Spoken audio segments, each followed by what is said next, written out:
NPS में covered in सरकारी कर्मचारियों को मिलेगा पुरानी पेंशन योजना चुनने का विकल्प। सरकार ने उठाया महत्वपूर्ण कदम। जी हाँ दोस्तों, एक महत्वपूर्ण खबर यहाँ पर एनपीएस में कवर्ड लाखों सरकारी कर्मचारियों के लिए।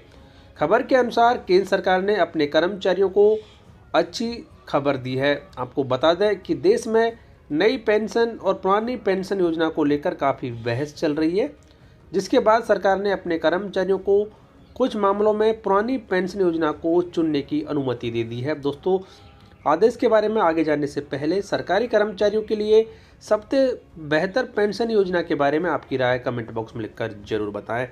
तो यहाँ पर जो आदेश जारी किया गया है, उस आदेश में कहा गया है कि सरकार के जो द्वारा आदेश जारी किया गया था कि केंद्रीय सिविल सेवा राष्ट्रीय पेंशन प्रणाली नियम 2021 के तहत सरकारी कर्मचारी के अपंग होने के कारण सेवा से डिस्चार्ज होने की स्थिति में सरकारी कर्मचारी को पुरानी पेंशन योजना का विकल्प मिल जाएगा।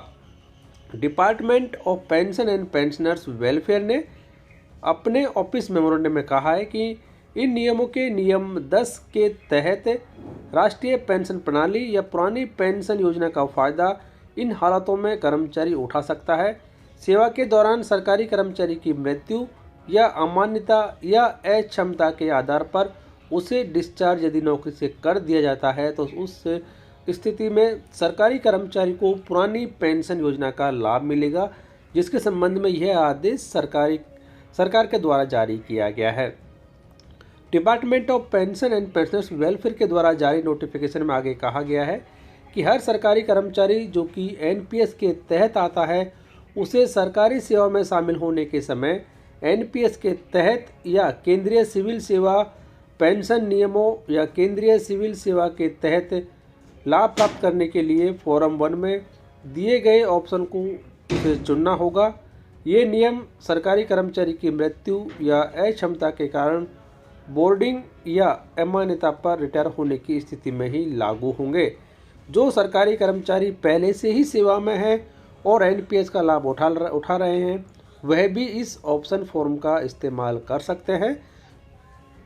कर्मचारी द्वारा पेश किए गए सभी तथ्यों को जांचने के बाद ही वह पुरानी पेंशन योजना का लाभ उठा सकते हैं। हेड ऑफ ऑफिस द्वारा पूरी जांच के बाद ही इसे स्वीकृत किया जाएगा। नोटिफिकेशन में आगे कहा गया है कि प्रत्येक सरकारी कर्मचारी को फॉर्म 2 में परिवार की जानकारी देनी होगी और फॉर्म 1 के साथ ऑफिस हेड को सबमिट करना होगा। तो इस तरीके से ये महत्वपूर्ण ऑफिस मेमोरेंडम जारी किया गया है।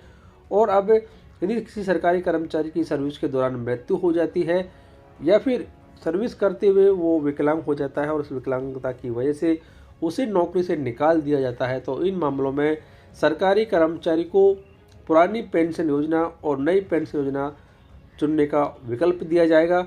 लेकिन इसके लिए सरकारी कर्मचारी को फॉर्म 1 और फॉर्म 2 में अपना विकल्प भरकर सरकार को जमा कराना होगा।